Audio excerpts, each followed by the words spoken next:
चंपा और चमेली की है। एक छोटे से गांव में बांस और मिट्टी की बनी एक छोटी सी झोपड़ी में उनके माता पिता रहते थे। पिता हरिराम मेहनत मजदूरी करके परिवार का पेट पालते थे, जबकि माँ गंगा बांस से टोकरी, सूप और चटाइयां बनाकर बेचती थी। समय बीतने के साथ चंपा और चमेली बड़ी हो गई। दोनों सुंदर, मेहनती और संस्कारी थी। गांव के लोगों की मदद और कर्ज लेकर हरिराम ने अपनी दोनों बेटियों की शादी एक ही संपन्न परिवार के दो सगे भाइयों से कर दी। लड़कों का घर बड़ा, पक्का और संपन्न था। हरिराम ने अपनी हैसियत से बढ़कर शादी की, लेकिन दहेज देने में असमर्थ रहे। शादी के कुछ दिन बाद ही दोनों बहनों की खुशियां धीरे धीरे खत्म होने लगी। ससुराल वाले हर दिन दहेज की मांग करने लगे। तुम्हारे बाप को बोलो, कल तक सोने की चेन और मोटरसाइकिल चाहिए। नहीं मिली ना तो तुम दोनों को मायके छोड़ दूंगी।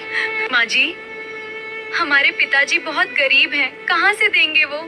मेहनत मजदूरी करके अपना घर चलाते हैं। बड़ी मुश्किल से हम दोनों की शादी किए हैं। मुझे कुछ नहीं पता, जहाँ से भी दे, पर मुझे चाहिए, वरना तुम दोनों इस घर में एक पल भी नहीं रहने दूंगी। वे चुपचाप सब सहती रहीं, क्योंकि उन्हें अपने गरीब माँ बाप की मजबूरी पता थी। एक दिन ससुराल वालों ने फैसला कर लिया कि अब वे दोनों बहनों को अपने घर में नहीं रखेंगे।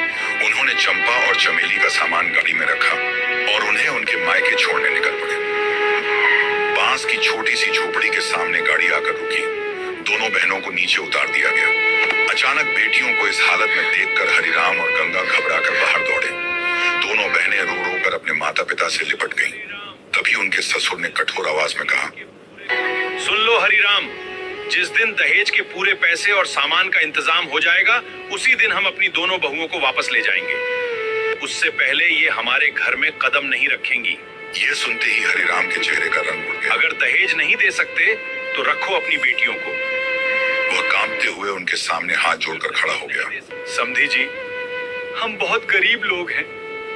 मजदूरी करके किसी तरह 2 वक्त की रोटी जुटा पाते हैं। इतना पैसा कहाँ से लाएंगे? मेरी बेटियों ने कोई गलती नहीं की है। इन पर दया कीजिए, इन्हें अपने साथ वापस ले जाइए। उससे पहले ये हमारे घर में कदम नहीं रखेंगी। अगर दहेज नहीं दे सकते तो रखो अपनी बेटियों को। गंगा भी हाथ जोड़कर विनती करने लगी। भैया, हमारी बेटियों का घर मत उजाड़िए। हम गरीब हैं, लेकिन बेईमान नहीं। थोड़ा समय दीजिए, जो होगा हम अपनी हैसियत के अनुसार करने की कोशिश करेंगे। लेकिन ससुराल वालों का दिल बिल्कुल नहीं पसीजा। उन्होंने हरिराम को झटक दिया और कहा,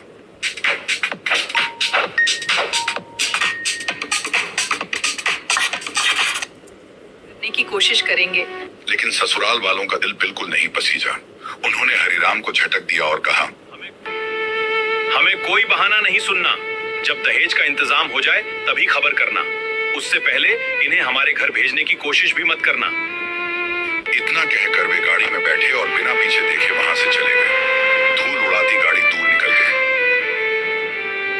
ससुराल से निकाले जाने के बाद चंपा और चमेली शादीशुदा होने के बावजूद अपने गरीब बूढ़े माँ बाप के साथ उसी मिट्टी की छोटी सी झोपड़ी में रहने लगी। उनके पिता हरिराम अब पहले जैसे मजबूत नहीं रहे थे। बढ़ती उम्र के कारण उनके हाथ पैर कांपने लगे थे। पहले जहां वे दिन भर मेहनत मजदूरी कर लेते थे, अब कुछ घंटे काम करने के बाद ही थक कर बैठ जाते थे।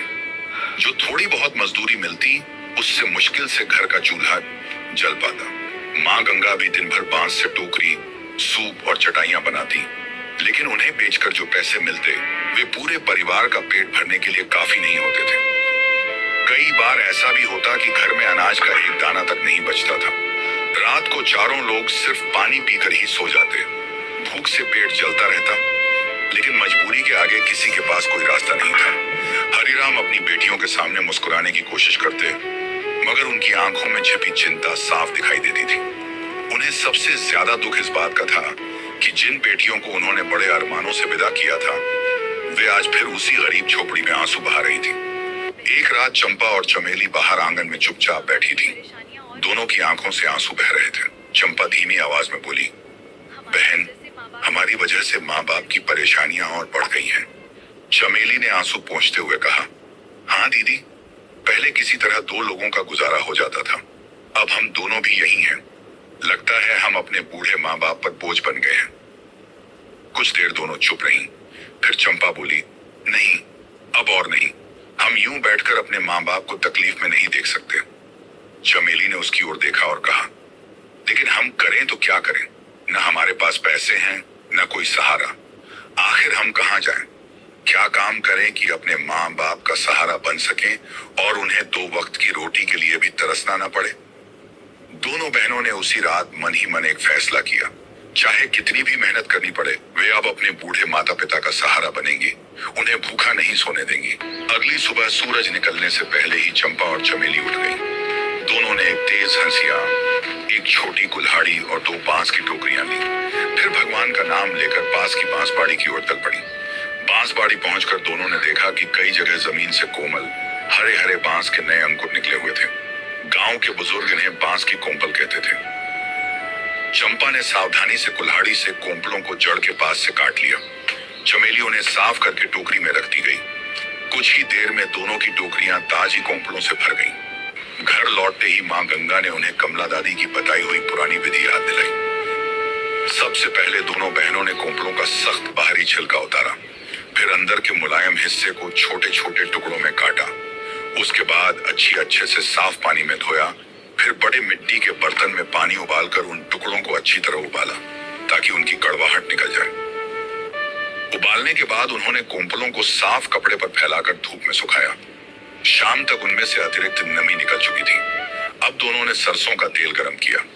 उसमें राई, मेथी, सौंफ, हल्दी, लाल मिर्च, नमक और थोड़ा सा हींग डालकर मसाला तैयार किया। जब मसाला ठंडा हुआ तो उसमें बांस की कोंपलें अच्छी तरह मिला दी। फिर उस तैयार आचार को छोटे छोटे कांच के ढेर सारे बोतल में भर दिया और कई दिनों तक रोज धूप में रखा। हर सुबह चंपा कांच के डिब्बों को धूप में रखती और शाम को चमेली उसे वापस घर के अंदर ले आती। कुछ दिनों बाद जब बोतल खोला गया तो पूरे आंगन में मसालों और बांस की आचार की मनमोहक खुशबू फैल गई। चमेली ने एक छोटा सा टुकड़ा चखा। उसकी आंखें खुशी से चमक उठी। दीदी, बिल्कुल वैसा ही स्वाद है जैसा कमला दादी बनाया करती थी। चंपा की आंखों में उम्मीद की एक नई किरण दिखाई दी। उसने मुस्कुराकर कहा, अगर गांव वालों को भी ये स्वाद पसंद आ गया तो शायद यही बांस का अचार हमारे बूढ़े माँ बाप की जिंदगी बदल दे। 2-3 दिनों में बांस की आचार पूरी तरह तैयार हो गया। चंपा और चमेली ने उसे छोटे छोटे कांच के मर्तबान पर साफ कपड़ा बांधा और उन्हें एक बांस की टोकरी में बड़े प्यार से सजा दिया। अगली सुबह दोनों बहनें भगवान का नाम लेकर गांव के चौक की ओर निकल पड़ी। वहां हर हफ्ते एक छोटा सा बाजार लगता था जहां आसपास के गांवों से लोग खरीदारी करने आते थे। दोनों ने सड़क किनारे एक छोटी सी जगह पर चटाई बिछाई और अपने सामने बांस के आचार के मर्तबान सजा दिए। चंपा मुस्कुराकर आने जाने वाले लोगों से कहती, आइए, ताजा बांस का बना अचार है, एक बार चक्कर देखिए। चमेली भी उम्मीद भरी नजरों से हर ग्राहक को देखती रहती, लेकिन कोई भी उनकी ओर नहीं रुका। ठीक सामने कई साल पुरानी एक छोटी सी आचार की दुकान थी।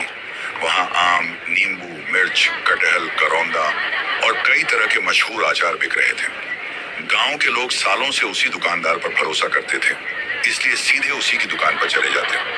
कुछ लोग चंपा और चमेली के मर्तबानों को देखकर हैरानी से कहते, अरे, बांस का भी कहीं आचार होता है? पहली बार नाम सुन रहे हैं, पता नहीं खाने लायक भी होगा या नहीं। अरे, बांस का भी कहीं आचार होता है, पहली बार नाम सुन रहे हैं, पता नहीं खाने लायक भी होगा या नहीं। चक्कर देखिए। कुछ लोग बिना रुके आगे बढ़ जाते तो कुछ मर्तबान देखकर सिर हिलाकर चले जाते। किसी ने भी आचार खरीदने की हिम्मत नहीं की। धीरे धीरे दोपहर बीत गई। फिर शाम होने लगी। बाजार में लगी दूसरी दुकानों का लगभग सारा सामान बिक चुका था। लोग अपना अपना सामान समेटकर घर लौटने लगे, लेकिन चंपा और चमेली के सामने रखे सभी मर्तबान वैसे ही भरे पड़े थे। सुबह से शाम तक उनकी एक भी बिक्री नहीं हुई थी। चमेली की आंखों में आंसू भर आए। उसने धीमी आवाज में कहा, दीदी, लगता है हमसे बहुत बड़ी गलती हो गई। शायद लोगों को हमारा बांस का अचार कभी पसंद ही नहीं आएगा।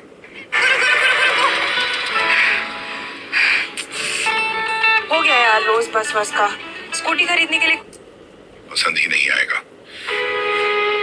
चमेली, क्या हमारा अचार इतना भी खराब है कि कोई एक बार चखना तक नहीं चाहता? पहली हार से हिम्मत नहीं हारते। अगर लोगों ने आज नहीं खरीदा तो एक दिन जरूर हमारे अचार का स्वाद पहचानेंगे। हमें बस थोड़ा और धैर्य रखना होगा। दोनों बहनों ने चुपचाप अपने मर्तबान फिर से बांस की टोकरी में रखे और भारी मन से घर की ओर चल पड़ी। उन्हें नहीं पता था कि अगला दिन उनकी किस्मत बदलने वाला है। अगले दिन भी चंपा और चमेली सुबह सुबह अपना बांस का आचार लेकर उसी छोटे से बाजार में पहुंच गईं। दोनों ने फिर से अपनी चटाई बिछाई और आचार के मर्तबान सजा दिए, लेकिन आज भी हालत नहीं बदले। आइए, जो भी ग्राहक उधर से गुजरता, दोनों मुस्कुराकर कहते, आइए, एक बार हमारे हाथ का बांस का आचार चखकर देखिए। लेकिन जैसे ही लोग बांस का आचार सुनते, हैरानी से एक दूसरे का चेहरा देखते और बिना रुके आगे बढ़ जाते। सामने बैठे पुराने आचार वाले दुकानदार भोला यह सब देखकर मन ही मन बहुत खुश हो रहा था। वह हंसते हुए अपने पास बैठे लोगों से बोला, अरे बड़ी आई मेरी बराबरी करने। इतने